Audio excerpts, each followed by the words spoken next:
नमस्कार मित्रों, स्वागत है आपका मेरे YouTube channel novels in audio dot Gaurav में। मित्रों, आपके सामने प्रस्तुत है गुलशन नंदा का प्रसिद्ध रोमांटिक उपन्यास अजनबी का भाग 2। उपन्यास बहुत ही अच्छा है। यदि आपने नहीं सुना है तो इसे अवश्य सुनिए। यह 5 भागों में आपके सामने प्रस्तुत किया जा रहा है। तो प्रस्तुत है भाग 2। रश्मि ने सच ही कहा था। उस घाटी की शाम सुबह से कहीं ज़्यादा खूबसूरत और आकर्षक थी। सूरज का सुनहरी गोला जो अब लाल हो चुका था, पहाड़ियों के पीछे डूबता ऐसा लग रहा था जैसे किसी नई नवेली दुल्हन का गुलाबी मुखड़ा लाज के मारे आंचल की ओट में छिपने का प्रयत्न कर रहा हो। सूरज छिपने लगा, लेकिन रश्मि ना आई। तनिक सी भी आहट पर रोहित चौंक कर गांव से आने वाली पगडंडी की ओर देखने लगता। कुछ समय बाद पेड़ों के लंबे साए भयानक लगने लगे। रश्मि को लेकर उसके मन में तरह तरह के विचार करवटें लेने लगे। अचानक ही उसे उस काले विशैले नाग का ध्यान हो आया और वह कांप कर रह गया। तभी उसने उधर देखा जहां से सुबह बैठे हुए थे। मरा सांप या तो चींटियों का भोजन बन चुका था या कोई चील उसे उठा ले गई थी, लेकिन उसके लहू के धब्बे अब भी पत्तों पर कहीं कहीं दिखाई दे रहे थे। दूर दूर तक फैली निस्तब्धता उसकी आशाओं को निराशा में बदलती जा रही थी। दिन डूब जाने पर पेड़ों की परछाइयां और भी गहरी हो गईं। ठंडी हवा भी चलने लगी। रोहित की आंखों में आशा की चमक गायब हो गई और वह बिल्कुल निराश हो गया। वह सोचने लगा कि वह एक मृग तृष्णा थी, एक भ्रम था। अब रश्मि उसकी दुनिया में कभी ना आएगी। बस क्षण भर वह उसके जीवन में जुगनू के समान जगमगाई और उड़ गई। प्रतीक्षा की घड़ियों ने उसे बेहद व्याकुल कर दिया। वह नहीं जानता था कि 2 दिन का परिचय उसके दिल की ऐसी दशा कर देगा। फिर निराश और गंभीर बुझे हुए मन से वह घर की ओर लौट पड़ा। उसकी आंखों के सामने कैलाश का क्रोध से तमतमाता चेहरा बार बार घूम जाता। उसके जीवन के मधुर क्षणों को वह एक ही झटके में छीन कर ले गया और वह विवश सा सिर्फ देखता ही रह गया। सोचते सोचते वह अचानक खुद ही हंस पड़ा। आखिर वह कर भी क्या सकता था?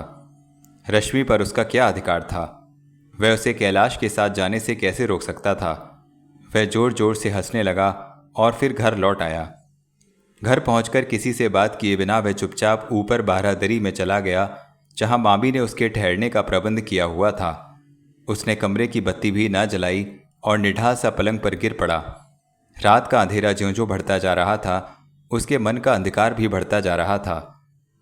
रश्मि से मिलने के बाद उसके मन में जो मीठी सी पीड़ा जाग उठी थी, वही इस समय उसके लिए असह्य हो रही थी और हर करवट उसकी बेचैनी को बढ़ाए जा रही थी।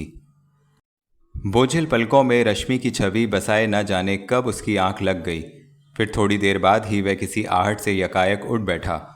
उसके कमरे की बत्ती जल रही थी और उसकी मामी उसके कपड़े संवार कर उसकी अटैची में रख रही थी। मामी, क्या बात है? क्या कर रही हो? रोहित ने पूछा। धोबी के यहाँ से आए तुम्हारे कपड़े रख रही हूँ। मामी कहाँ हैं? नीचे आंगन में शमियाना, दरी और कुर्सी वाले का भुगतान कर रही हैं। और कौन कौन है घर में? वही रिश्तेदारों का झमघट। शादी ब्याह खत्म, फिर भी जाने का नाम नहीं ले रहे। मामी, मैं तो कल चला जाऊंगा। अरे, तुमसे कौन कह रहा है जाने को? वे तो आलतू फालतू लोग 1 महीने से घर में धूनी रमाए बैठे हैं। मैं तो उनकी बात कर रही हूँ। सब अपने अपने नसीब का खाते हैं मामी। नसीब के साथ साथ अपना राशन भी ले आया करें तो ठीक रहे। देखते नहीं जमाना कहाँ जा रहा है। और भी ना जाने क्या क्या मुंह में बड़बड़ाते हुए मामी बाहर जाने लगी। दरवाजे के पास जाकर वह फिर पलटी और रोहित की ओर देखकर बोली, खाना तैयार है, जल्दी से नीचे आ जा। मामी के जाते ही रोहित ने झट आईने के सामने खड़े होकर बाल संवारे, चेहरे पर जमी धूल तौलिए से साफ की और नीचे जाने को तैयार हो गया। अभी उसने 2 ही कदम उठाए थे कि नीचे से किसी की सुरीली हंसी सुनकर वह ठिठक गया और फिर उस खिड़की तक पहुंच गया जहां से आंगन का दृश्य साफ दिखाई दे रहा था। आंगन में रश्मि बच्चों के साथ कैरम खेल रही थी। उसके निशाने में जब भी गोट पॉकेट में जाती, बच्चे तालियां बजाकर चिल्ला उठते। उनके साथ वह भी अपनी सफलता पर हंस पड़ती थी। रश्मि को वहां देखकर पहले तो रोहित की अपनी आंखों पर विश्वास ही ना हुआ। फिर उसने 2-4 बार अपनी पलकें झपकाईं तो उसे विश्वास हो गया कि सचमुच ही आंगन में बेमौसम बाहर आ गई थी। उसके बदन में जैसे बिजली सी दौड़ गई। उसका मन चाहने लगा कि वह तुरंत सीढ़ियां फलांग कर नीचे जा पहुंचे और अपनी कुंवारी मोहब्बत को गले से लगा ले, लेकिन घर में दूसरे लोगों के जमघट के कारण वह अपना दिल महसूस कर रह गया। मामी ने नीचे जाकर रोहित के मामा को जब बताया कि वह बारादरी में सो रहा था, तो हुक्के का एक लंबा कश खींच कर वह बोले, बेवकूफ़ कहीं का, यह भी भला सोने का वक्त है। रोहित ने खिड़की की ओट में से ही देखा कि उसका जिक्र आने पर रश्मि चौंक पड़ी थी। फिर उसने कैरम खेलना बंद कर दिया और ऊपर बारादरी की ओर एक नज़र डालकर खड़ी हो गई। रोहित ने जैसे ही उसे सीढ़ियों की ओर आते देखा, वह झट अपने कमरे में खिसक आया। उसने जल्दी से अपना सूटकेस खोल डाला और कपड़ों को फिर बाहर निकालकर उन्हें दोबारा संभालने लगा। उसके कान दरवाजे पर एक मधुर आहट की प्रतीक्षा कर रहे थे और हृदय धड़क रहा था। इस पर भी वह रश्मि पर यह प्रकट न होने देना चाहता था कि उसने रश्मि को घर में देख लिया है। तभी रश्मि चौखट पर आकर रुकी। सूटकेस में कपड़े रखते हुए रोहित ने उसके कोमल पैरों की आहट सुनी तो गर्दन घुमाकर हैरानी भरी गंभीरता से कहा, रश्मि तुम? रश्मि मुस्कुराते हुए उसकी ओर बढ़ी। मूंगिया रंग के गगारा कमीज और सफ़ेद चुनरी में वह बहुत ही सुंदर लग रही थी। लैम्प के धुंधले प्रकाश में उसके गुलाबी गालों से दिव्य दीप्ति सी उठती अनुभव हो रही थी। रोहित मन ही मन उसके चांद से मुखड़े को की बलाएं लेने लगा। उन्मादपूर्ण नज़रों से उसे अपनी ओर निहारते देख रश्मि लजा सी गई। रोहित को चेतना के संसार में लाने के अभिप्राय से वह बोली, क्या हो रहा है? तैयारी। रोहित संभलकर गंभीरता से बोला, कहाँ जाने का विचार है? इस गांव से दूर। क्यों? क्योंकि यहाँ के लोग अपने वचन का पास नहीं रखते, रोहित ने रोष भरे स्वर में कहा और फिर सूटकेस में कपड़े जमाने लगा। लेकिन मैं उन लोगों में से नहीं हूँ, रश्मि ने कहा और जल्दी से उसके समीप ही जमीन पर बैठ गई। रोहित ने उसकी आंखों में आंखें डालकर शिकायत की, हमें उस टीले पर क्यों बुलाया था? इस घाटी का सबसे सुंदर दृश्य दिखाने के लिए, लेकिन मुझे बिल्कुल अच्छा नहीं लगा। क्यों? रश्मि ने आश्चर्य से पूछा। तुम जो साथ ना थी, कहते हुए रोहित ने उसके चेहरे पर नज़र जमा दी। आई एम सॉरी, रश्मि ने नज़रें नीची करके धीरे से कहा और फिर तनिक रुककर बोली, मैं लाचार थी। लाचारी कैसी? रोहित ने बेचैन होकर पूछा। कैलाश बहुत देर के बाद हमारे यहाँ से गया। ओह, उसने एक गहरी सांस ली। कैलाश का नाम सुनकर अचानक उसे ऐसा अनुभव हुआ जैसे उसके गले में कुछ अटक गया हो। वह किसी सोच में पड़ गया। रश्मि भी चुपचाप बैठी उसके चेहरे पर आते जाते भावों को पढ़ती रही। कैलाश के जिक्र ने रोहित को दुविधा में डाल दिया था। मैं कुछ और ही समझ बैठा था। मुस्कुराने का प्रयास करते हुए रोहित ने ही मौन को तोड़ा। क्या समझ बैठे थे आप? रश्मि ने मुस्कुराकर पूछा। शायद तुम्हें पापा से डांट मिली हो। डांट? किस लिए? कैलाश ने शिकायत जो की होगी। मेरी शिकायत वह भला क्यों करेगा? क्या अपराध किया है मैंने सोचा शायद मेरे बारे में कुछ कह दिया हो। पापा से तो कुछ नहीं कहा। हाँ, मुझसे पूछ रहा था आपके बारे में। तुमने क्या कहा? रोहित ने बेचैन होकर पूछा। रश्मि कुछ देर चुप रहकर उसकी व्याकुलता का आनंद लेती रही। फिर चंचलता से मुस्कुराते हुए बोली, मैंने कह दिया कि 2 दिन पहले तो अजनबी ही थे, मगर आज मित्र हैं। रश्मि के इस उत्तर ने जैसे उसके कानों में रस घोल दिया। उसकी बात के महत्व का अर्थ समझकर वह मन ही मन झूम उठा। उसने मन ही मन रश्मि के शब्दों को कई बार दोहराया और उसके साहस तथा उसकी स्पष्टवादिता की प्रशंसा की। अकेली आई हो? बड़ी तन्मयता से उसने उसके सौंदर्य का रसपान करते हुए पूछा। नहीं, माली के साथ, रश्मि ने नजरें झुकाए हुए उत्तर दिया। किसी काम से आना हुआ था? बस तुम्हें मिलने। ओह थैंक्स, यह बहुत अच्छा हुआ, वरना मैं तो सोच रहा था कि जाने से पहले भेंट भी हो सकेगी या नहीं। लेकिन तुम कल नहीं जा सकते। क्यों? यहाँ तुम्हारी नौकरी पक्की हो गई है। पर मैं तो, पापा ने कल सुबह तुमसे बात करने के लिए बुलाया है। यही कहने आई थी मैं इस समय, रश्मि ने उसकी बात बीच में ही काटते हुए कहा। तुम्हारे पापा तो मुझे जानते भी नहीं और बिना जाने बूझे इतना बड़ा उत्तरदायित्व वे मुझे कैसे सौंप देंगे? मैं तो जानती हूँ तुम्हें, यही काफ़ी है। वैसे तुम्हारे मामा को कौन नहीं जानता, उनका हवाला ही बहुत है। मगर 2 दिन बाद मेरा रेलवे का इंटरव्यू जो होने वाला है, गोली मारो उस इंटरव्यू को और लानत भेजो उस नौकरी पर। मैंने कहा ना, तुम्हारी यह सर्विस रेलवे की सर्विस से 10 गुना बेहतर है। 1,000 रुपये वेतन, रहने को बंगला, घूमने को जीप। बस अब ज़्यादा सोच विचार की ज़रूरत नहीं। बहुत अच्छा सरकार। अच्छा यह तो बताओ, मुझे काम क्या करना होगा? आप हमारी जागीर की देखभाल करेंगे। काम जरा मेहनत मांगता है, जिम्मेदारी का काम है। इस बारे में तो मुझ पर भरोसा कर सकती हो। वैसे अब तक जागीर कौन संभालता था? पापा खुद ही देखभाल करते थे, लेकिन अब उनकी उम्र इतनी कड़ी मेहनत सहन नहीं कर सकती। इससे पहले कि रोहित उससे कोई और सवाल पूछता, रश्मि उठ खड़ी हुई। उसे सीढ़ियों पर किसी के आने की आहट सुनाई दी थी। तभी लक्ष्मी मामी रोहित को पुकारती हुई भीतर आ गई। आते ही उसने रश्मि पर एक सरसरी निगाह डाली और रोहित से खाने के लिए चलने को कहा। रोहित झट उठ खड़ा हुआ। मामी ने रश्मि को भी खाने के लिए कहा, लेकिन रश्मि ने यह कहकर माफ़ी मांग ली कि उसके पापा खाने के लिए उसका इंतज़ार कर रहे होंगे। रोहित की मामी से 2-4 बातें करके रश्मि जाने लगी तो वह उसे बाहर तक छोड़ने चला आया। घर में अभी तक काफ़ी मेहमान थे और सभी की नज़रें इस नए प्रेमी युगल पर जमी थीं। जाने से पहले रश्मि ने लोगों की तेज़ नज़रों की परवाह न करते हुए अपना हाथ रोहित की ओर बढ़ा दिया। रोहित ने थोड़ा झिझकते हुए उसकी ओर देखा और फिर उसका कोमल हाथ अपने हाथ में ले लिया। घर में उपस्थित लोगों ने एक दूसरे की ओर अर्थपूर्ण दृष्टि से देखा। लक्ष्मी मामी मुंह बनाकर कुछ बड़बड़ाने लगी। रश्मि की यह प्रेम लीला उन्हें एक आंख भी ना भा रही थी। रश्मि को विदा करके रोहित लौटा तो मामी ने झुंझलाकर कहा, आज खाना भी खाओगे या नहीं? क्यों नहीं मामी, भला यह भी कोई पूछने की बात है। खाऊंगा और ज़रूर खाऊंगा। रोहित ने मामी के चिड़चिड़ेपन का मज़ा लेते हुए कहा। मैं समझी कि वह छोकरी शायद खाने का न्योता दे गई है, मामी ने व्यंग्यतापूर्वक कहा। न्योता तो मिला है मामी, लेकिन कल का, रोहित ने उल्टा मामी को ही छेड़ते हुए कहा। लेकिन कल तो तुम्हें जाना है शाम की गाड़ी से, मामी ने चिढ़कर कहा। सुबह नाश्ते के लिए बुलाया है, रोहित ने कहा और हाथ धोकर झट मामा के पास जाकर बैठ गया। वह खाने के लिए उसकी प्रतीक्षा में बैठे हुक्का गुड़गुड़ाए जा रहे थे। नाश्ते का न्योता सिर्फ तुम्हारे लिए है या मामा के लिए भी? मामी ने पूछा। सिर्फ मेरे लिए, रोहित ने हंसकर कहा और फिर मामी की ओर मुड़कर बोला, मामी जरा एक प्याज भी ले आना, मुक्की मार। खाना खाते समय मामा रोहित के चेहरे को बड़े गौर से देखे जा रहे थे, जो भावनाओं के आवेग से लाल हो रहा था। उसके अंग अंग में खुशी फूट पड़ी थी।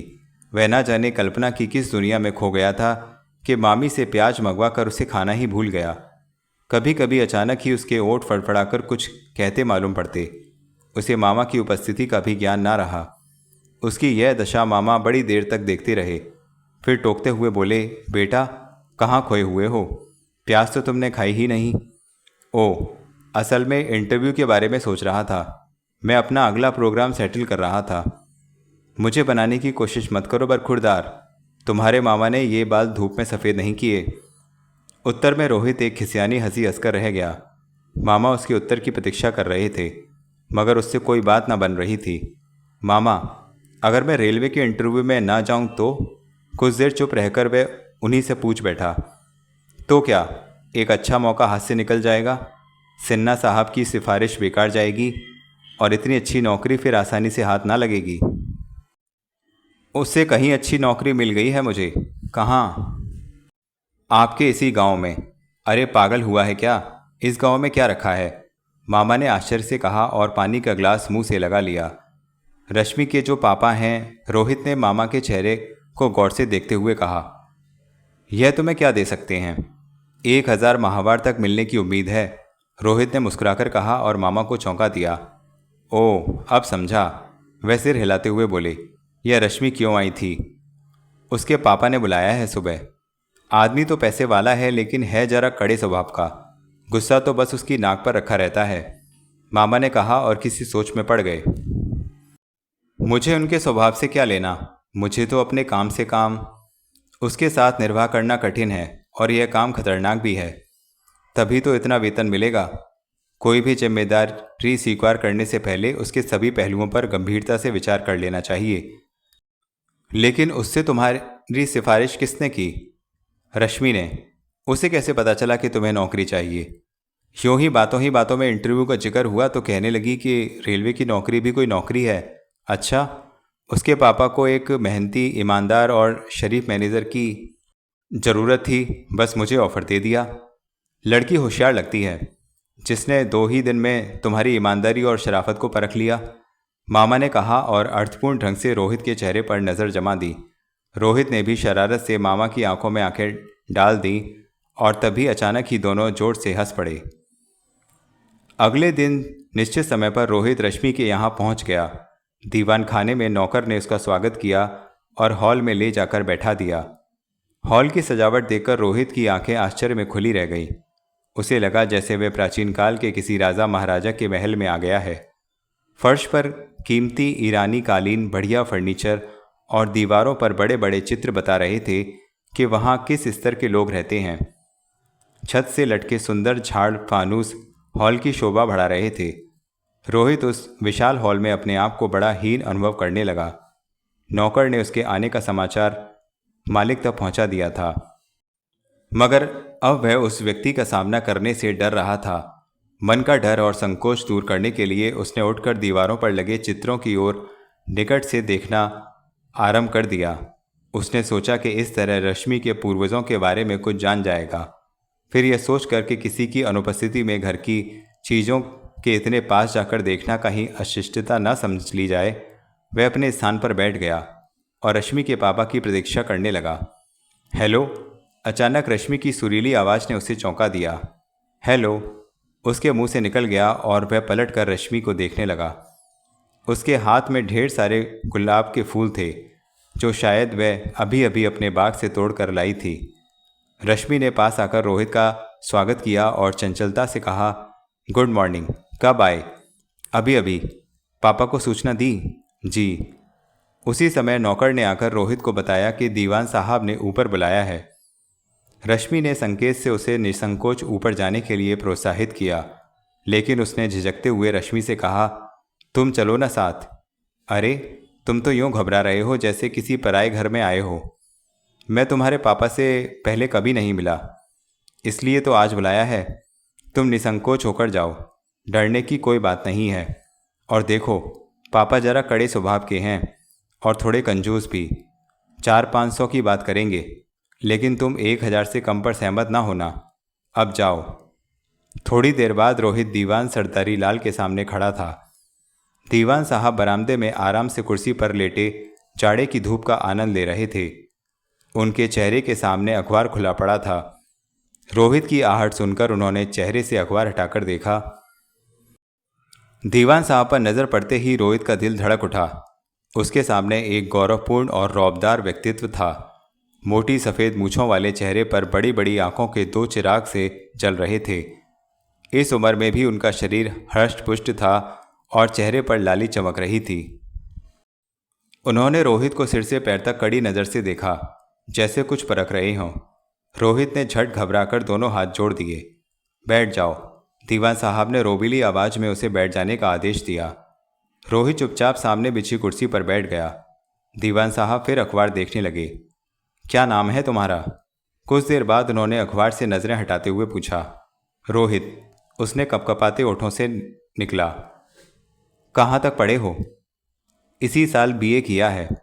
तुम वंशीधर के भांजे हो ना? जी। यानी विद्यासागर के बेटे? जी। क्या आप मेरे पिताजी को जानते हैं? रोहित को उनकी इस जानकारी पर आश्चर्य हुआ। अब उसकी घबराहट कुछ कम हो गई थी। हाँ, जब वह पागल होकर मरा तब मैं वहीं था। उस समय वंशीधर का हाथ तंग था, तो मैंने उसकी सहायता भी की थी, उन्होंने कुछ गर्व से कहा। उन्होंने जिस ढंग से रोहित के पिता का बखान किया और उसके मामा पर अपना एहसान जताया, उससे रोहित पर कोई अच्छा प्रभाव नहीं पड़ा। लेकिन वह बड़े आदमी थे और रश्मि के पापा थे, इसलिए रोहित चुपचाप सुनता रहा। अब तुम्हारा क्या विचार है? उन्होंने कड़कदार आवाज़ में पूछा। अपनी जिम्मेदारियों को संभालना चाहता हूँ, रोहित ने धीरे से शिष्टतापूर्वक कहा। यह रश्मि भी बड़ी जिद्दी लड़की है। दीवान साहब कुछ सोचते हुए मुंह ही मुंह में बड़बड़ाए। जी, रोहित ने उनकी बात ना समझते हुए पूछा। तुम्हारे बारे में बिना अच्छी तरह जाने बूझे उसने तुम्हें यहाँ काम करने के लिए चुन लिया है। उन्हें अपने चुनाव पर लज्जित नहीं होना पड़ेगा। शाबाश, हम तुम्हारे जवाब से बहुत खुश हैं। कल से काम पर आ जाना। मुझे काम क्या करना होगा? हमारी जागीरदार की देखभाल और कारिंदों पर नज़र, उनसे हिसाब भी लेना होगा। बस इतनी सी है तुम्हारी ड्यूटी। इसके लिए हम तुम्हें 400 रुपये महीने देंगे। 400 रुपये? बस? काम कठिन और बड़ी जिम्मेदारी का है। तुम मेहनत और ईमानदारी से काम तो शुरू करो, बाद में 150 रुपये और बढ़ा देंगे। लेकिन दीवान साहब, काम का बोझ देखते हुए यह वेतन बहुत कम है, रोहित ने डरते डरते कहा। तुम क्या चाहते हो? कम से कम 1000। 1000? अखबार फिसलकर दीवान साहब की गोद से नीचे गिर गया। वह रोहित को ध्यानपूर्वक देखने लगा। उनके बदलते हुए तेवर देखकर रोहित डर गया और कोई उचित उत्तर सोचने लगा। लेकिन उसके कुछ कहने के पहले ही दीवान साहब बोल उठे, इतने पैसे देना हमारे बस की बात नहीं। तो मैं मजबूर हूं। मेरी मांग बड़ी साधारण और उचित है।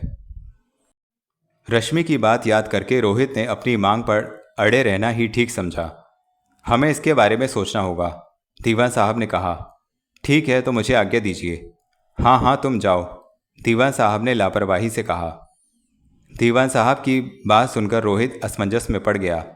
उसकी समझ में ना आ रहा था कि वह दीवान साहब की बात मान ले या रश्मि की बात पर विश्वास करके अपनी मांग पर अड़ा रहे। वह अभी इसी उधेड़बन में था कि तभी रश्मि वहां आ गई। उसके हाथों में वह फूलदान था जिसमें उसने अभी अभी गुलाब के फूल सजाए थे। उसके आ जाने से रोहित का साहस कुछ बढ़ा तो सही, लेकिन अब रुकना बेकार था। दीवान साहब से बात हो चुकी थी और वह उनसे जाने के लिए आज्ञा भी ले चुका था। वह उठा और बाहर जाने लगा। जब दीवान साहब की निगाहें बेटी से मिली तो वह झट से पुकार उठे, ठहरो। रोहित चलते चलते रुककर पलटा और दीवान साहब के पास आकर दूसरी आज्ञा की प्रतीक्षा करने लगा। दीवान साहब कोई निर्णय न कर पा रहे थे और असमंजस में थे। काफ़ी देर तक वह गर्दन झुकाए सोचते रहे।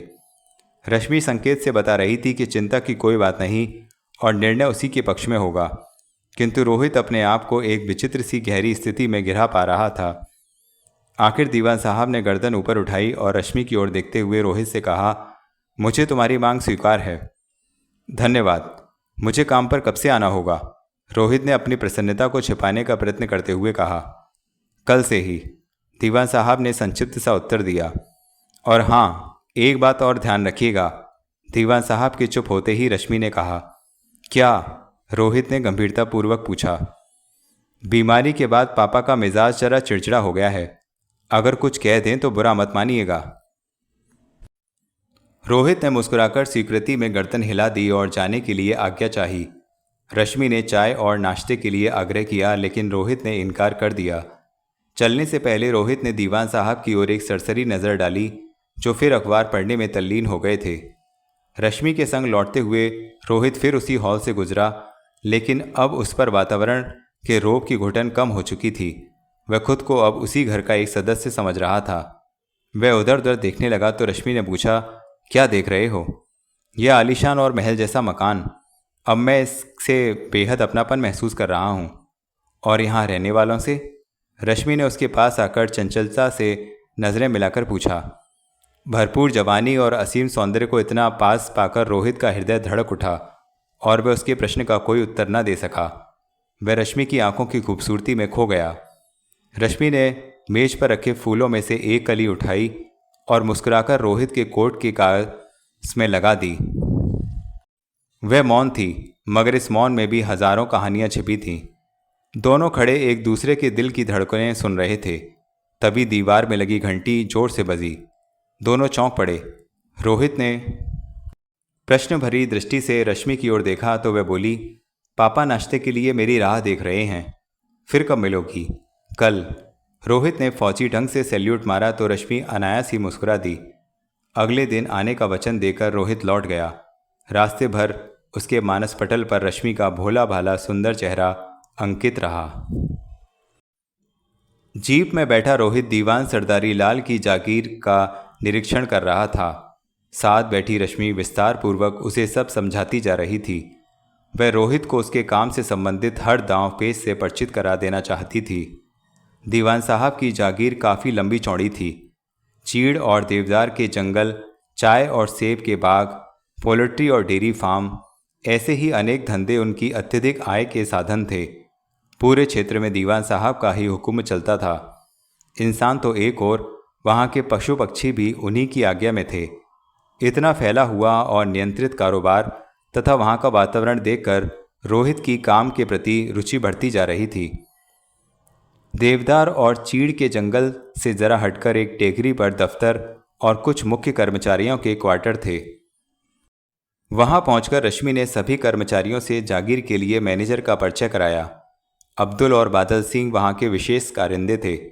इसके बाद जब वह रोहित को दफ्तर की ऊपर वाली मंजिल में ले जाने लगी, तब सीढ़ियां चढ़ते हुए धीमे स्वर में उसने कहा, अब्दुल और बादल पर कड़ी नजर रखनी होगी तुम्हें। क्यों? रोहित ने पूछा। अब वे ऊपर वाली मंजिल पर पहुंच गए थे। रोहित ने एक सरसरी नज़र से ऑफिस और अन्य कमरों की स्थिति को जांचा, फिर अपने प्रश्न के उत्तर के लिए रश्मि की ओर उत्सुकता से देखा। ये दोनों कैलाश के अपने आदमी हैं, रश्मि ने अपने शब्द पर जोर देते हुए कहा। उसके स्वर में थोड़ा डर झलकता था। कैलाश यहाँ क्या करता है? रोहित ने आश्चर्य से पूछा। पापा की बीमारी के दौरान जागीर के कामकाज की देखभाल। ओह, तुमने पहले तो नहीं बताया। इसका अवसर ही नहीं मिला। अब सब काम तुम्हें ही करना होगा। कैलाश तो बुरा नहीं मानेगा। वह कौन होता है बुरा मानने वाला? कल वह तुम्हारे जीवन का संरक्षक बनने वाला है। रोहित ने हल्की सी मुस्कुराहट के साथ देखा। लेकिन मैंने उससे शादी करने से इनकार कर दिया है। रश्मि एकाएक गंभीर हो गई। क्यों? यह बात रोहित को कुछ अजीब सी तो लगी, किंतु उसे एक आंतरिक प्रसन्नता का अनुभव हुआ। मेरे टेस्ट के बिल्कुल विपरीत है यह आदमी। पापा ने क्या कहा? मुझे नादान और नासमझ कहकर डांट दिया। तब तुमने क्या फैसला किया? फैसला तो उन्हें ही करना है। एक ना एक दिन उन्हें मेरे मन की ही करनी होगी। और वह ना माने तो? रोहित के इस प्रश्न पर वह कुछ सोच में पड़ गई। फिर अचानक बड़े दृढ़ स्वर में बोली, उन्हें मानना ही पड़ेगा इस जागीर के लिए। तो क्या यह जागीर मेरे नाम पर है? पापा केवल संरक्षक हैं। वास्तव में यह जागीर मेरे नाना जी की थी, जो मम्मी द्वारा मुझ तक पहुंची। फिर वह क्यों जोर दे रहे हैं कि तुम्हें कैलाश से ही शादी करनी चाहिए? कैलाश केवल उनके मित्र का बेटा ही नहीं, मेरी दीदी का पति भी है। तुम्हारी दीदी? और कैलाश उसका पति? रोहित को इस नई जानकारी पर अचंभा हुआ। हाँ, कैलाश की शादी मेरी दीदी से हुई थी, लेकिन शादी के 2 बरस बाद ही दीदी भगवान को प्यारी हो गई। तभी से पापा हट कर रहे हैं कि मैं कैलाश से शादी कर लूं, ताकि उसका उजड़ा हुआ घर बस जाए। उसका घर बसाने के लिए वह तुम्हारी आकांक्षाओं को क्यों कुचलना चाहते हैं? इसी जागीर के कारण। दीदी के भाग की आधी जागीर कैलाश के पास है। वह नए रहस्य को जानकर रोहित को और भी हैरानी हुई। वह इन संबंधों के उलझाव के विषय में सोचने लगा तो रश्मि ने अपनी बात का विषय बदल दिया। कैसी लगी यह जगह? उसके इस प्रश्न पर रोहित चौंक पड़ा। रश्मि की बातचीत से प्राप्त जानकारी से वह कई प्रकार के विचारों में खो गया था। उसे यह देखने का भी ध्यान न रहा कि कई कमरों वाली जिस बड़ी इमारत की ऊपरी मंजिल में वह और रश्मि खड़े हैं, कितनी विशाल और भव्य है। घने जंगल में बनी होने पर भी, जिसमें बड़े शहरों की आधुनिक इमारतों जैसी सभी सुविधाएं उपलब्ध हैं। जिस बड़े कमरे में वे खड़े थे, उसकी सजावट और रखरखाव को देखकर रोहित ने पूछा, यहाँ कौन रहता है? मिस्टर रोहित कुमार, जागीर के नए मैनेजर। रश्मि ने मुस्कुराते हुए कमरे से बाहर लगी उसकी नेम प्लेट की ओर संकेत किया। अपने नाम की प्लेट देखकर रोहित खुशी से झूम उठा। उसने कृतज्ञतापूर्ण दृष्टि से रश्मि को देखा। उसके उपकार का आभार प्रकट करने के लिए उसे शब्द नहीं मिल पा रहे थे। इतने में बादल सिंह की युवा पत्नी बिजली पानी की सुराही रखने के लिए कमरे में आ गई। बिजली वास्तव में ही बिजली थी। उसके गदराए हुए शरीर का हर अंग सचमुच बिजली की कौंध के समान ही थिरक रहा था। सुराही को स्टूल पर रखकर उसने मधुर मुस्कान से रोहित का स्वागत किया और फिर रश्मि से पूछा, मेम साहब, चाय पिएंगी? क्या विचार है आपका? रश्मि ने रोहित से पूछा। सुंदर, इस समय गर्म चाय मिल जाए तो सब थकावट दूर हो जाए, उसने मुस्कुराते हुए उत्तर दिया। अजी बाबूजी, ऐसी बढ़िया और गर्म चाय पिलाऊंगी कि शरीर का रोम रोम खुल जाएगा, बिजली ने चमक कर कहा और थिरकती हुई रसोई की ओर चली गई। सचमुच बिजली है, रोहित ने मुस्कुराकर कहा तो रश्मि भी हंस दी। रश्मि ने भड़कर जब कमरे की पीछे वाली खिड़की खोल दी तो खुशबू का एक झोंका कमरे में भर गया। रोहित ने खिड़की के पास जाकर बाहर झांका। नीचे एक बड़ा सुंदर और विशाल बाग था, जिसमें फूलों से लदे गुलाब, चमेली और जूही के पौधे दिखाई दे रहे थे। उन्मादित कर देने वाली एक विचित्र महक उनके दिमागों में बस गई। मैं कल्पना भी नहीं कर सकता था कि मेरी भाग्य में इतनी जल्दी बदलाव होगा। कुछ देर मौन रहकर रोहित ने कहा, वचन दो रोहित कि तुम्हारे आने से मेरा भाग्य भी बदल जाएगा। रश्मि ने भावुकता से कहा, कैसे? कैलाश को इस जागीर से अलग करके। इसके लिए तुम्हें रात दिन परिश्रम करना होगा, हर कदम फूंक फूंक कर रखना होगा। काम के हर पहलू को भली भांति समझने का प्रयास करो और भरसक सब मजदूरों को अपनी मुट्ठी में रखो। पूरी कोशिश करूंगा, तुम्हें अपने चुनाव पर पछतावा ना होगा। रश्मि ने बड़ी प्यारी नज़रों से उसे देखा। रोहित भी उसके सौंदर्य में खोया एकटक उसे देखने लगा। एक बात पूछूं? कुछ सोचकर रोहित बोला, पूछो। मुझ पर इतना बड़ा उपकार क्यों किया तुमने? अपने स्वार्थ के लिए। कैसा स्वार्थ? जीवन की उक्ता देने वाली यात्रा में एक अच्छा सहयात्री जो मिल गया, रश्मि ने कहा और उसकी लंबी पलकें स्वयं ही झुक गईं। रोहित के दिल की धड़कन काबू से बाहर हो चुकी थी। उसे लगा जैसे एक ही झटके में उनके बीच का अजनबीपन दूर हो गया हो। उसकी यह उन्माद भरी अवस्था ना जाने कब तक रहती यदि बीच में बिजली की चमक ने उन्हें एकाएक चौंका ना दिया होता। गरम गरम चाय के 2 प्याले उठाए वह फिर वहां आ धमकी थी। रोहित को प्याला थमाते समय थोड़ी सी चाय के झलकने से रोहित का हाथ जल गया, जिससे प्याला डगमगा गया। बिजली ने शेखी से कहा, क्यों बाबू, चाय गरम है ना? इस पर दोनों हंस पड़े। दिन बीतते गए। रोहित ने दिन और रात एक करके जागीर का काम संभाल लिया।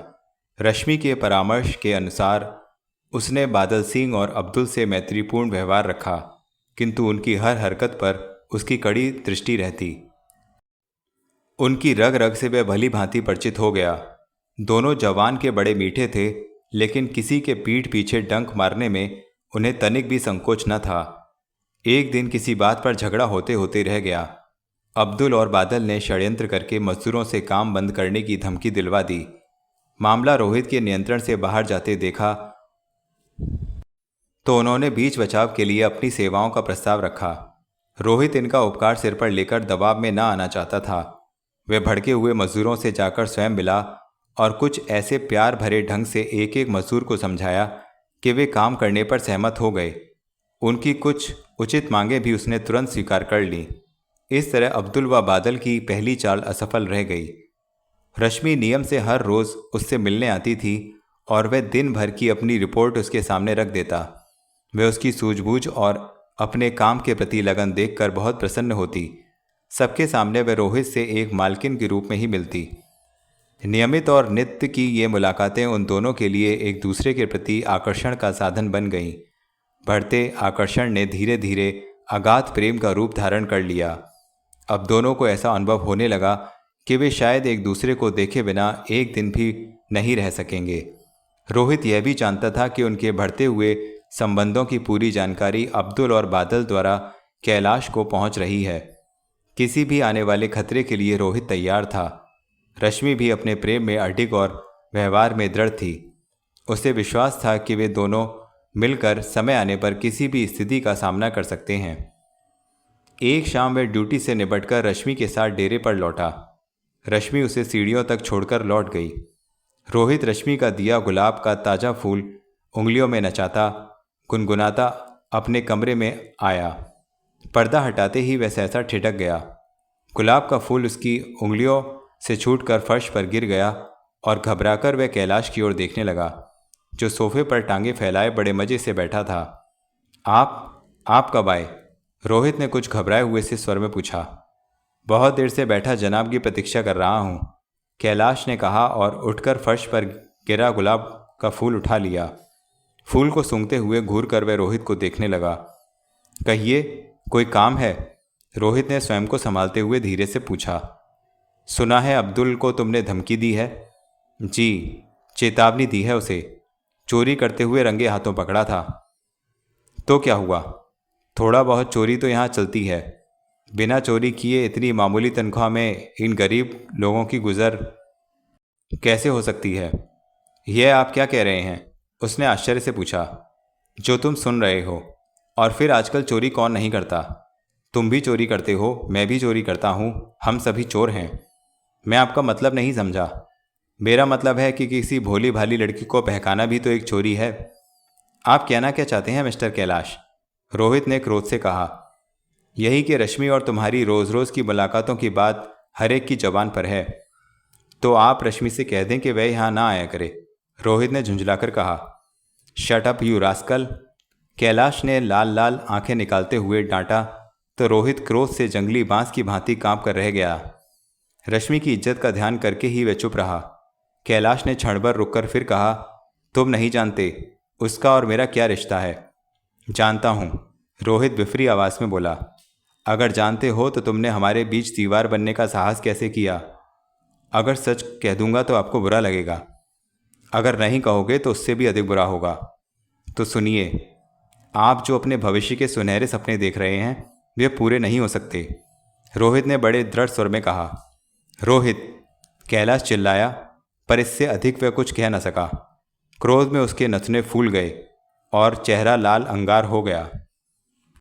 बेचैनी में वह अपनी उंगलियों को मरोड़ने लगा। थोड़ी देर तक कैलाश की यही दशा रही। फिर एकाएक उसका जोश ठंडा पड़ गया और चेहरा पीला पड़ गया। अंगारों की तरह दहकती हुई आंखें बुझी रह गईं।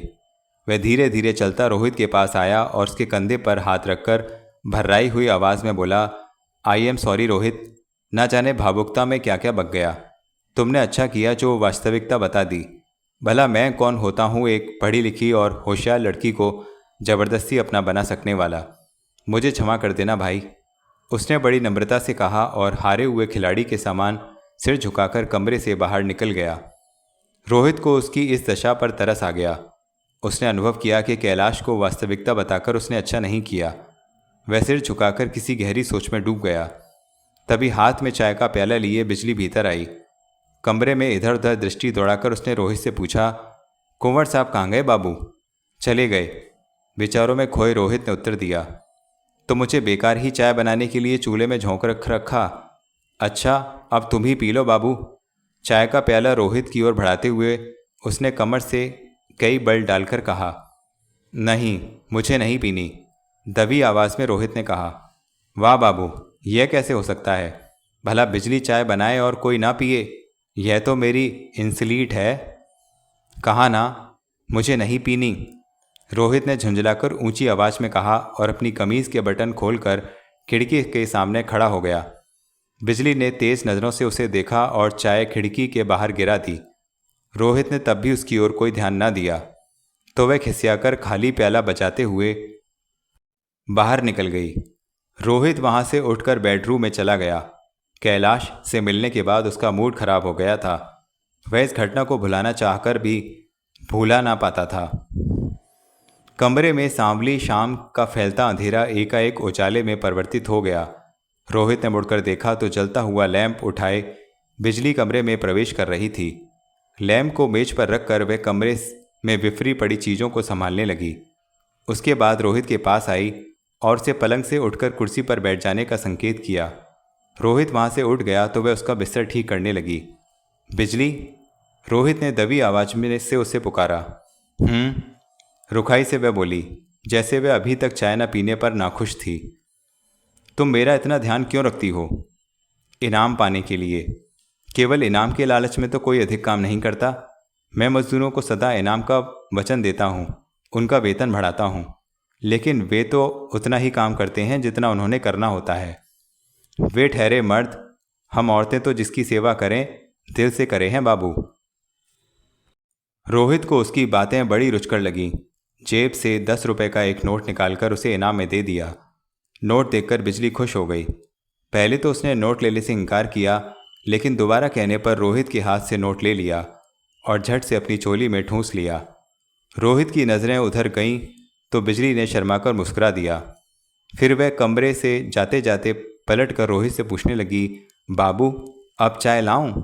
रोहित ने हाँ में गर्दन हिला दी तो वह थिरकती हुई रसोईघर की ओर चली गई। देखते देखते मिनटों में वह चाय का प्याला हाथ में लिए वापस आ गई। रोहित ने प्याला लेकर ओठों से लगाते हुए कहा, कितना नसीब वाला है तुम्हारा बादल। भय क्यों? तुम जैसी झटपट सेवा करने वाली औरत जो उसे मिल गई। उसकी सेवा करती है मेरी चूती, हर रात को तो मेरे पैर वही दाबे है। यह तो घोर पाप हुआ। पाप पुण्य मैं नहीं जानती बाबू, मैं तो बस यही जानती हूँ कि औरत को किसी मर्द की ही सेवा में मजा आवे है। तो क्या वह मर्द नहीं? छोड़ो जी यह बात, यह बताओ तुम शादी क्यों नहीं करते? कब तक कुंवारे बैठे रहोगे? कर लेंगे, अभी तो नौकरी मिली है, सजनी भी मिल जाएगी, रोहित ने मुस्कुराकर कहा। उसे बिजली की बातों में मजा आ रहा था। लेकिन सजनी वाली बात है टेढ़ी खीर। वह कैसे? कुंवर जी की नज़र तुम्हारी खेती पर है। वह तो इस किस्म के आदमी हैं कि ना खुद खावें ना किसी और को खाने दें। ये सब बातें तुम कैसे जानती हो? 4 बरस हो गए बादल की बिजली बने, जब रात को 2 घूंट चढ़ाकर आवे है तो सब बकदेवे है। तब तो तुम अपने कुंवर जी के चाल चलन के बारे में भी जानती होगी। एक नंबर का बदमाश है। चाय के बाग में वही लड़की काम करे है जो कुंवर जी को खुश कर दे। ओ, वह बिजली की बात पर चकित रह गया। उसने और कुरेद कर पूछना उचित न समझा। कुछ देर चुप रहकर बिजली स्वयं ही बोली। एक दिन तो मुआ मेरे ही पीछे पड़ गया, दारू के नशे में मुझसे ही इशक जताने लगा। फिर तुमने क्या किया? रोहित मुस्कुरा पड़ा। उससे बोली, इशक करना है तो नदी के में मुंह तो धो ले। वह पगला सचमुच ही नदी के किनारे बैठकर पानी से मुंह धोने लगा। यह कहकर बिजली खिलखिलाकर हंसने लगी। फिर रोहित ने मुस्कुराकर प्रश्न किया। मैंने इधर उधर देखा कि कोई देख तो नहीं रहा। फिर पीछे से उसकी कमर में जोर से वह लात जमाई कि उछलकर सीधा नदी में जा गिरा और मैं वहां से भाग खड़ी हुई। बिजली फिर बड़े जोर जोर से हंसने लगी। रोहित भी अनायास हंस पड़ा। फिर कुछ देर बाद उसने अपनी हंसी रोककर पूछा, तो अगले दिन कैलाश ने बहुत गुस्सा किया होगा तुम पर? नहीं बाबू, यही तो मर्द मार खा जावे है। कहते कहते बिजली की हंसी में जैसे ब्रेक लग गए। बिजली, द्वार से किसी की कड़कदार आवाज़ सुनाई दी। रोहित ने पलटकर देखा। बादल बिजली को घूरते हुए कमरे में प्रवेश कर रहा था। बिजली ने उसे देखकर ही तो अपनी हंसी को रोक लिया था। बादल को भीतर आते देखकर वह चुपचाप चाय का खाली प्याला उठाकर बाहर चली गई। बादल कड़ी नज़र से बिजली को जाते देखता रहा और फिर रोहित के पास चला आया। उसके हाथ में टिफ़िन कैरियर था, जिसे उसने मेज पर रख दिया और रोहित से कहा, बहुत बकवास करती है ये बिजली, इसकी बातों का बुरा मत मानना साहब। बादल, तेरी बिजली बकती नहीं, कड़कती है, अपने बादल का नाम लेकर, रोहित ने मुस्कुराकर कहा। बादल खिसियानी हंसी हंसने लगा। कोठी पर साहब से मिलने गया था। चलते समय मेम साहब ने यह टिफ़िन आपके लिए दिया। बादल ने टिफ़िन की ओर संकेत करके कहा। रोहित ने पूछा, इसमें क्या है? रात का खाना है शायद। ओह, रख दो, मैं थोड़ी देर के बाद ही खाऊंगा। बादल कुछ देर इधर उधर की बातें करके चला गया तो रोहित ने टिफ़िन कैरियर खोला। उसके खुलते ही रश्मि द्वारा चाप से भेजे हुए पकवानों की सुगंध सारे कमरे में फैल गई। डिब्बों में पुलाव, कई प्रकार की तरकारियाँ तथा चपातियाँ थीं। स्वादिष्ट खानों की खुशबू का आनंद लेते हुए रोहित सोचने लगा कि यदि कैलाश को पता चल जाए कि रश्मि कितने प्यार से मेरे लिए खाना भेजती है तो शायद वह पागल कुत्ते के समान हर किसी को काट खाने लगे। फिर उसकी नज़र चपातियों के ऊपर रखे एक कागज़ के पुर्जे पर गई। उस पर सुंदर अक्षरों में लिखा था, wishing you sweet dreams after a delicious dinner. R. Rohit ने उसे पढ़ा तो भाव विभोर हो उठा। उसने इस वाक्य को बार बार पढ़ा और कागज़ के उस टुकड़े को चूम लिया। वह सोच रहा था, प्रेम कितना प्रबल और महान है, एक ही छलांग में कितना फासला तय कर गया है दिलों का यह प्यार। आज होली का त्यौहार था। पिछले 3 दिनों से सारे काम बंद थे।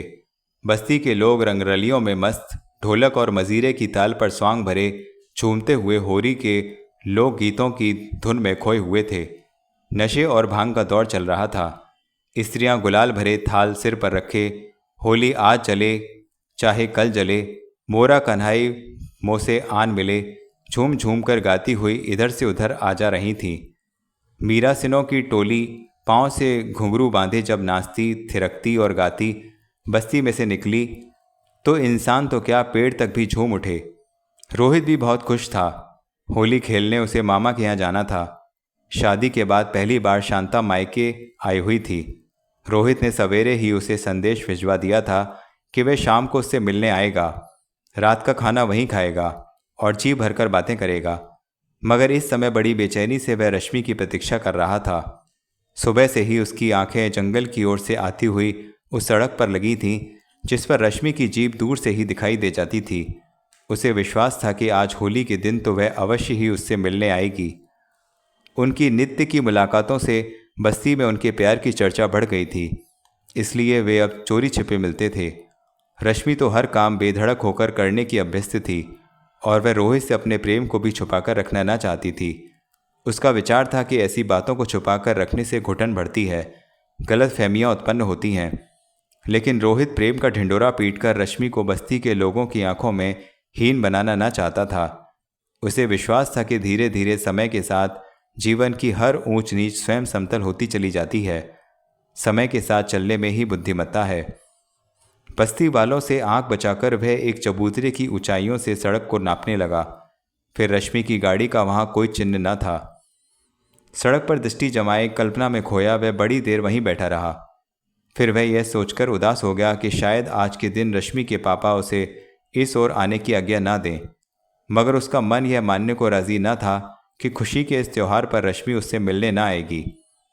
रोहित ऐसे ही विचारों में खोया चबूतरे पर खड़ा था कि अचानक गुलाबी रंग की एक फुहार उसके चेहरे पर आ पड़ी। वह अरे कहकर अपने स्थान पर उछल पड़ा और पीछे मुड़कर देखने लगा। रश्मि हाथ में रंग की पिचकारी लिए उसके सामने खड़ी थी और उसके इस प्रकार चौंक कर हड़बड़ा जाने पर खिलखिलाकर हंस रही थी। रोहित के उदास और गंभीर चेहरे पर भी हंसी उभर आई। रश्मि का नाम उसके मुंह से निकला ही था कि रश्मि ने उसे सिर से पैर तक रंग से सरोबार कर दिया था। अब रोहित को भी जोश आ गया और वे एक छलांग भरकर रश्मि के हाथ से पिचकारी छीनने का प्रयत्न करने लगा। रश्मि की कोमल कलाई उसके हाथ में थी और वह उसे छुड़ाकर वहां से भाग जाने का प्रयत्न कर रही थी, मगर रोहित ने एक ही झटके में रश्मि को उसकी मजबूत बाहों में डाल दिया। वह जाल के फंदों से उलझ पक्षी की भांति फड़फड़ाने लगी। रोहित ने एक हाथ से उसकी कमर जकड़कर उसी की पिचकारी से उसे गुलनार बना दिया। हंसी मस्ती और रंग ने पूरे वातावरण को इंद्रधनुषी बना दिया था। इस पकड़ धक्कड़ और खींचातानी में रश्मि का ब्लाउज बगल से पास से फट गया। रोहित की बेबाक निगाहें फटे ब्लाउज में से झांकते शरीर के गोरे अंगों पर मंडराने लगी तो रश्मि एक दबी चीख के साथ कह उठी, बदतमीज। आज के दिन तो हर बदतमीजी भी माफ है, कहकर रोहित हंस दिया। फिर अपने मुंह को उसके कान के पास ले जाकर कहा, यह ब्लाउज कैसे घटिया और सस्ते कपड़े के पहनती हो कि जहां जरा सा हाथ लगा कि चिरमिरा गया। रश्मि ने उत्तर देने के स्थान पर बनावटी गुस्से से घूरा। रोहित ने उसके कंधों पर हाथ रखने चाहे, किंतु वह उसके हाथ झटक कर झट से उसी इमारत की ओर भागी जिसकी ऊपरी मंजिल पर रोहित का बेडरूम था। रोहित भी उसके पीछे लपका, लेकिन रोहित से पहले ही सीढ़ियां चढ़कर वह कमरे में घुस गई और भीतर से चटकनी चढ़ा दी। रोहित विवश सा द्वार के बाहर ही खड़ा रह गया। इस समय भी उसकी आंखों में रश्मि का गोरा मगर और रंगीन जिस्म छिलमिला रहा था। हाथ में पिचकारी थामे और द्वार पर दृष्टि जमाए वह रश्मि के बाहर निकलने की प्रतीक्षा में खड़ा था। जब काफी समय तक रश्मि ने किवाड़ न खोले तो वह बेकरार हो गया। कुछ क्षण रुककर उसने धीरे से द्वार खटखटाया और उसे पुकारा। कोई उत्तर न पाकर उसने दरवाजे को जरा जोर से खटखटाना चाहा, मगर हाथ लगते ही किवाड़ खुल गए। रोहित चकित होकर सामने देखता ही रह गया। कमरे के बीचों बीच रश्मि कूलों पर दोनों हाथ रखे रोहित के अपने पजामा सूट में अटेंशन खड़ी थी। मुस्कुराती हुई इस लिबास में वह बड़ी ही प्यारी लग रही थी। पट्टीदार कपड़े की इस तंग कमीज में उसके स्वस्थ और यौवन से भरपूर शरीर की समस्त सीमा रेखाएं स्पष्ट उभर आई थीं। रोहित के मन ने चाहा कि इस प्रलंकारी जवानी को भड़कर अपनी बाहों के घेरे में बांधकर खींच ले, लेकिन सौंदर्य के इस जादू ने उसे इतना बेसुध कर दिया कि वह यौवन की इस महान कृति को मात्र देखता ही रह गया। सुध-बुध खोए रोहित को इस प्रकार अजीब सी नजरों से अपनी ओर निहारते पाकर मृगनयनी सी रश्मि ने उसके समीप आकर कहा, तुम्हें अच्छा नहीं लगा क्या? क्या? रोहित जैसे एकाएक नींद से जाग गया। तुम्हारे कपड़े जो पहन लिए, रश्मि ने कहा, फिर अपना हाथ पीछे कर मुट्ठी में कुछ छिपाने का प्रयास करने लगी। रोहित ने ऐसा करते हुए उसे देख लिया, किंतु अनजान बन पड़े भावुक स्वर में बोला, नहीं तो बल्कि मुझे अपने कपड़ों के सौभाग्य पर ईर्ष्या हो रही है। जो मेरी जगह। वह कुछ कहते कहते रुक गया। हिश। उसने झेप कर रोहित को कुछ और कहने से रोका और स्वयं बचकर कमरे से बाहर निकल जाना चाहा। रोहित ने झपट कर उसकी बांह पकड़ ली और बंद मुट्ठी खोलने का प्रयत्न करते हुए बोला, क्या चुरा के ले जा रही हो मेरे घर से? कुछ नहीं, कुछ भी नहीं, छोड़ो, मेरी बांह टूट जाएगी। कुछ तो है, कहते हुए उसने रश्मि की मुट्ठी खोल दी। मुट्ठी से एक छोटी सी चांदी की डिबिया निकालकर फर्श पर गिर पड़ी। रोहित ने झुककर डिबिया उठा ली और उसे खोलकर देखने लगा। डिबिया में इलायचियां भरी थीं। उसने रश्मि को अर्थपूर्ण नज़रों से देखा। रश्मि ने शेखी से कहा, तुम्हारे लिए ही है। ओह, धन्यवाद, रोहित ने कहा और डिबिया में से एक इलायची निकालकर रश्मि के मुंह में डालनी चाही। पहले आप, कहकर रश्मि ने उसके हाथ से इलायची ले ली और अपनी नाजुक उंगलियों से रोहित के मुंह में डाल दी। रोहित ने प्यार भरी नज़रों से उसे देखते हुए इलायची दांतों के नीचे दबाई, किंतु तुरंत ही ओम करके जमीन पर थूक दी। रश्मि एक जोरदार ठहाका मारकर हंस पड़ी तो रोहित अपनी मूर्खता पर खिसियानी हंसी हंसने लगा। इलायची मिट्टी की बनी हुई थी और उस पर किसी कड़वे पदार्थ का लेप चढ़ा था। होली में रोहित बाबू का मजाक बनाने की पहल रश्मि के हाथ लगी। रोहित ने जब रश्मि की चालाकी का बदला लेना चाहा तो वह हंसते हुए अपना हाथ छुड़ाकर कमरे से बाहर भाग गई।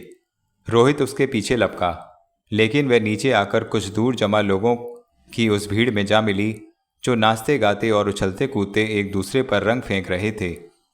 भीड़ की स्त्रियों ने रश्मि को रंग से सरोबार कर दिया।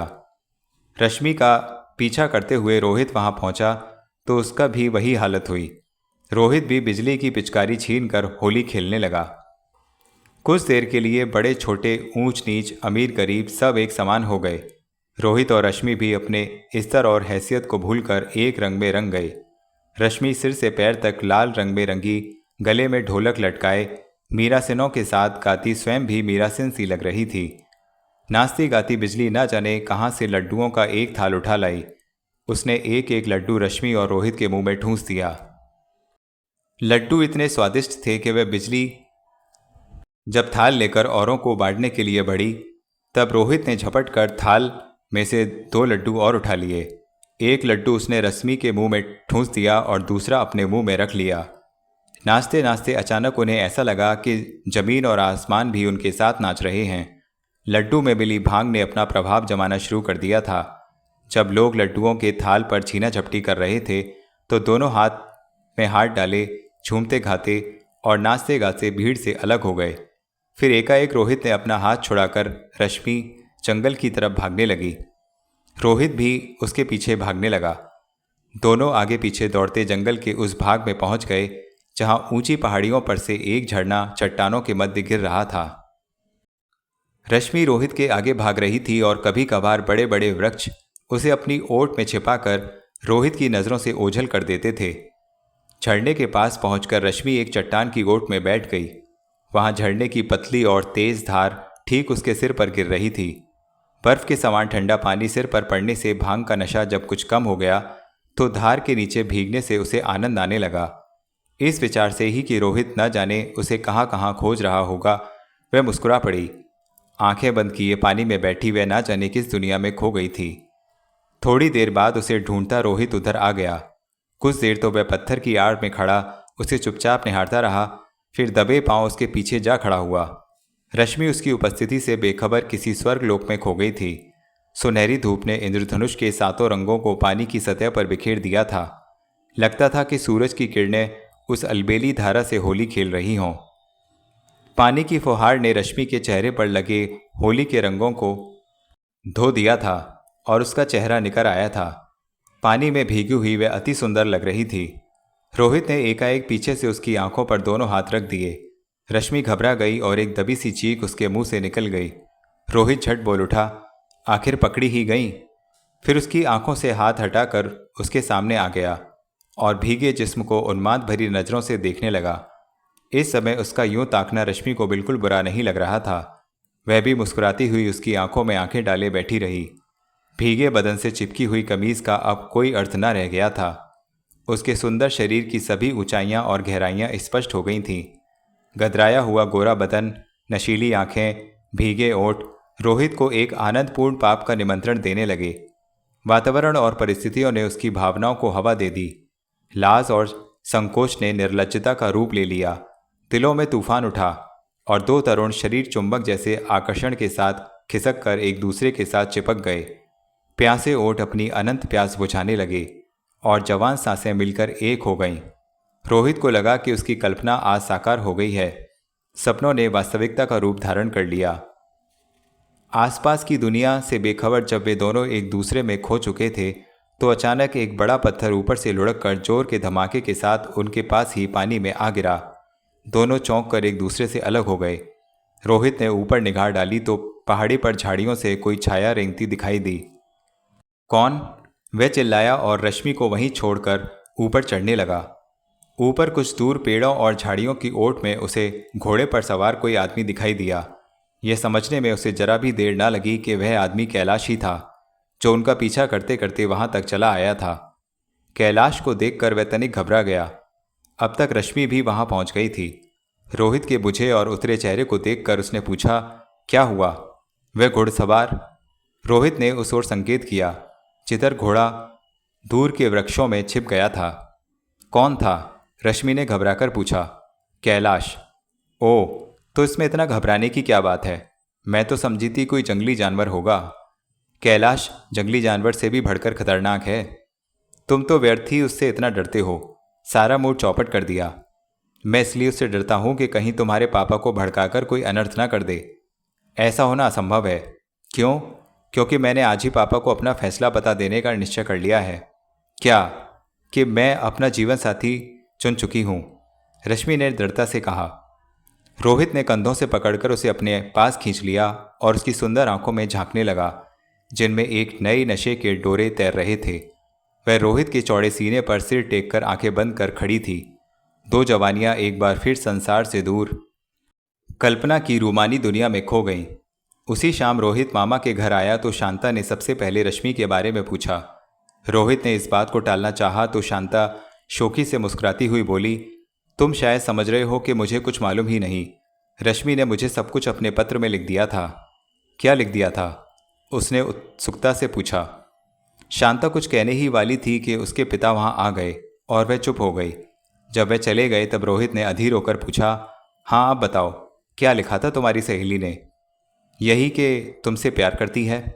झूठ, वह ऐसा नहीं लिख सकती, रोहित ने अविश्वास से कहा और उसका मन टटोल कर वास्तविकता को जानना चाहा। सच कह रही हूँ, और जो कुछ लिखा था उसे ने सुनोगे तो रातों की नींद उड़ जाएगी। शांता ने उसकी अधीरता का आनंद लेते हुए कहा। मजाक मत करो शांता, साफ साफ बताओ, क्या लिखा था उसने? बताती हूँ।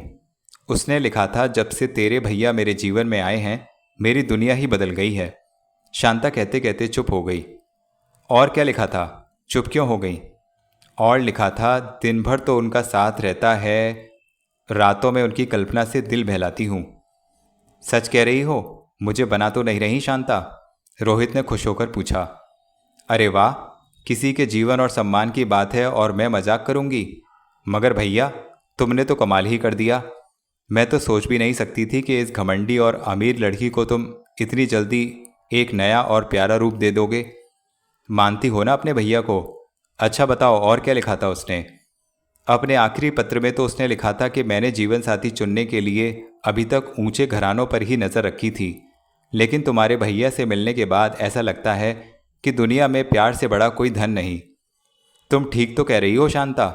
उसने उल्लास भरे स्वर में पूछा। और नहीं तो क्या, उसने तो यहाँ तक लिखा था कि अगर पापा ना मानेंगे तो मैं आत्महत्या कर लूँगी। भगवान ना करे ऐसी नौबत नहीं आएगी शांता। क्यों? क्योंकि उसने पापा से आज साफ कह दिया होगा कि वह शादी करेगी तो केवल तुम्हारे भैया से, वरना नहीं, और उसके पापा को उसकी बात माननी ही पड़ेगी। ओह, तो मामला यहाँ तक पहुँच गया है, शांता ने शरारत से एक आंख दबाकर कहा। हाँ, जब अपने मन की सारी बातें उसने तुम पर प्रकट कर दी हैं तो फिर मैं क्यों तुमसे छिपा कर रखूँ? फिर अचानक पीछे हटकर हंसते हुए शांता ने कहा, मगर सच तो यह है भैया कि उसने मुझे कुछ भी नहीं लिखा। ओह, तो तुमने झूठ बोला? रोहित अपनी चंचल बहन को घूरते हुए बोला। हाँ, तुम्हारे दिल की बात जानने के लिए। ठहर तो सही शैतान, कहकर रोहित शांता को पकड़ने के लिए लपका। शांता हंसती हुई बाहर की ओर भागी। अभी वह दहलीज पार कर भी ना पाई थी कि रोहित ने झपट कर उसकी चुटिया पकड़ ली। चुटिया खींचने से शांता की चीख निकल गई। चीख की आवाज़ सुनकर लक्ष्मी मामी भागती हुई वहां आई और उनको झगड़ते देखकर रोहित पर बरस पड़ी। यह क्या बदतमीजी है रोहित, अब यह अच्छी नहीं रही। इस प्रकार की शरारतें अच्छी नहीं लगती। उसकी ससुराल वाले जानेंगे तो क्या कहेंगे। रोहित ने उसकी चोटी छोड़ दी तो शांता हंसते हुए मुंह चढ़ाकर भाग गई। वह खिसियाकर बाहर जाने लगा तो मामी उसे रोकते हुए बोली, घबराने की क्या बात है रे, शेरनी पर हाथ डाला है तो उसे पकड़कर और पिंजरे में बंद करके घर ले ही आना। यह कहकर मामी हंसते हुए बाहर चली गई और रोहित सोचने लगा कि अब उसके प्रेम का साक्षी जंगल नहीं रहा, उसकी चर्चा मामा के घर में भी है। सच है, इश्क और मुश्क छिपाए नहीं छिपता। मामा के घर में जैसे बातों के लिए और कोई विषय रह ही नहीं गया था। सबकी जबान पर केवल उसी के प्रेम की चर्चा थी जिसे सुनते सुनते रोहित तंग आ गया था। जब मामा ने उसे बुलाकर कुछ पूछना चाहा तो वह झुंझलाकर बोला, हाँ मामा, यह सच है, यही फैसला किया है मैंने अपने जीवन का। लेकिन तू रश्मि के बाप को नहीं जानता। पहाड़ अपनी जगह से हिल सकता है लेकिन वह एक बार किए गए फैसले से इंच भर भी नहीं हट सकता। ऐसा भी क्या? बाप की बात सुनकर शांता बीच में बोल उठी, एक दिन किसी न किसी के साथ तो उसे अपनी बेटी की शादी करनी ही है। ठीक है, हाथ कंगन को आरसी क्या, तुम भी यहीं हो और हम भी यहीं हैं, देख लेना, मामा ने बेटी से कहा। लेकिन मामा, रोहित मामा की बात समाप्त होने से पहले ही बोल उठा, हाथ पर हाथ रखे रहने से तो मेरा काम ना बनेगा। तो फिर क्या करें हम? मेरा साथ दीजिए, पिता का कर्तव्य निभाना है आपको। तुम अपने मामा का अपमान कराना चाहते हो उस हवेली में? इसमें अपमान की क्या बात है? हमारा खानदान किसी से कम है क्या? शांता फिर बीच में बोली, आजकल खानदान की साख रुपए पैसे जागीर और मोटर कार से होती है, पुरखों के खून से नहीं, मामा ने गंभीरता से कहा। लेकिन मामा, आप भूल रहे हैं कि रश्मि का फैसला भी यही है, रोहित ने तनिक आवेश में आकर कहा। प्रेम करने वाला हर व्यक्ति ऐसा ही समझता और कहता है, लेकिन तुम भूल रहे हो बरखुरदार, यह किसी फिल्म की कहानी नहीं, जीवन की कठोर वास्तविकता है। तुम तो बस बातें बनाना ही जानते हो, जीवन में कभी किसी का काम किया भी है तुमने? लक्ष्मी ने झड़ककर अपने पति को लताड़ा और फिर रोहित से बोली, तू मत घबरा लड़के, बस लड़की को अपने निश्चय पर दृढ़ रखना, ये ना गए तो मैं चलूंगी तेरे साथ। लक्ष्मी मामी की बात पर सब हंस पड़े और गंभीर वातावरण का भारीपन दूर हो गया। शांता ने कुछ सोचकर रोहित से कहा, भैया, तुमने मेरी शादी के फोटोज का एल्बम देखा है? नहीं तो आओ दिखाऊं तुम्हें। शांता रोहित को वहां से उठाकर बीच वाले कमरे में ले आई और संदूक से एल्बम निकालकर उसके आगे रख दिया। रोहित बड़े चाव से उसकी शादी के फोटो देखने लगा। शांता ध्यानपूर्वक उसके चेहरे को देखती रही।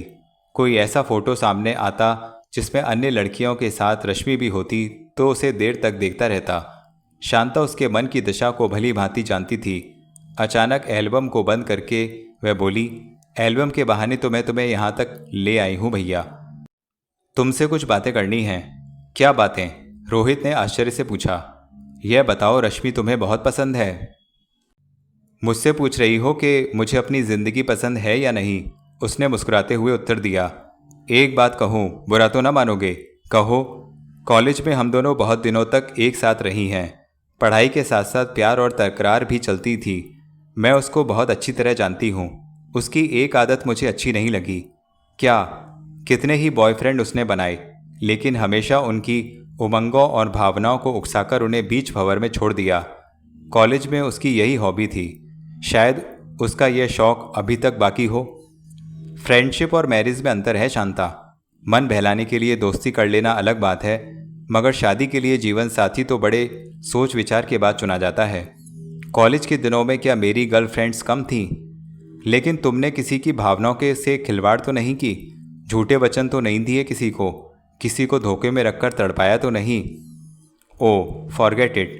मैं तो आने वाले कल की बात सोचना चाहूँगा और बीते हुए कल को भूल जाना। मैं भी तो उसी कल की बात कर रही हूँ जो आने वाला है। जो आने वाला कल है उसके बारे में तुम नहीं जानती, उसका तुम अनुमान नहीं लगा सकती। रश्मि अब वह रश्मि नहीं रही जिसे तुम जानती हो। वह कितनी बदल गई है तुम सोच भी नहीं सकती। अच्छा, उसे कल आने दो, सब पता लग जाएगा। शांता ने हंसकर बात समाप्त करनी चाही। तो अब मैं चलूं? रोहित ने एल्बम उसे लौटाते हुए पूछा। आज रात यहीं रह जाओ ना, कितने दिन बाद तो बहन से मिले हो। नहीं शांता, बहुत सवेरे ही काम आरंभ करना पड़ता है। और प्रेम कितने बजे आरंभ करते हो भैया? शांता ने शरारत से पूछ। चल हट नटखट कहीं की, रोहित ने उसे डांटा और उठ खड़ा हुआ। रोहित जो ही उठ खड़ा हुआ, एक फ़ोटो उसकी गोद में से निकलकर फर्श पर गिर पड़ी। शांता ने देखा यह उसकी और रश्मि की फ़ोटो थी। शायद रोहित उसके एल्बम से चुरा कर ले जाना चाहता था, मगर जेब में रखना भूल गया था, जिससे उसकी चोरी पकड़ी गई थी। घबराकर उसने शांता की ओर देखा तो वह उसे घुरती हुई मुस्कुराने लगी। वह बहन से अधिक देर तक नजरें न मिला सका और फोटो पर निगाहें जमाए नीचे देखता रहा। शांता कुछ देर तो रोहित की इस मनोदशा का आनंद लेती रही, फिर झुककर फर्श से फोटो को उठाकर उसे भेंट करते हुए बोली, लो ले लो, ले लो ना, जब प्यार किया तो डरना क्या। प्यार चोरी भी सिखा देता है, यह आज ही मालूम हुआ। शांता के इस व्यंग ने रोहित को अपने आप को और अधिक लज्जित अनुभव करने लगा। उसने शांता से दृष्टि न मिलाते हुए कांपती हुई उंगलियों से रश्मि की फोटो थाम ली और धीरे से कहा, thank you, wish you best of luck. Shanta ने मुस्कुराते हुए कहा और हाथ हिलाकर भाई को विदा करने लगी। रोहित धीरे धीरे कदम उठाता मामा के घर से चल दिया। भावनाओं और विचारों के बवंडर ने उसे घेर रखा था। तो मित्रों, इस प्रकार अजनबी उपन्यास का दूसरा भाग समाप्त हुआ। आशा करता हूँ आपको ये कहानी अवश्य पसंद आ रही है, तो कमेंट में हमें जल्दी से बता दीजिए और वीडियो को लाइक अवश्य कीजिए। अगला पार्ट सुनने के लिए तैयार रहिए और चैनल सब्सक्राइब नहीं किया है तो चैनल सब्सक्राइब अवश्य कीजिए। फ्रेंड्स रिलेटिव सभी को बताइए इसके बारे में। धन्यवाद। हमारे चैनल पर गुलशन नंदा, रानू राजवंश आदि के और भी अच्छे अच्छे उपन्यास उपलब्ध हैं। उनकी प्लेलिस्ट बनी हुई है, आप वहाँ जाकर वीडियोस सुन सकते हैं। धन्यवाद।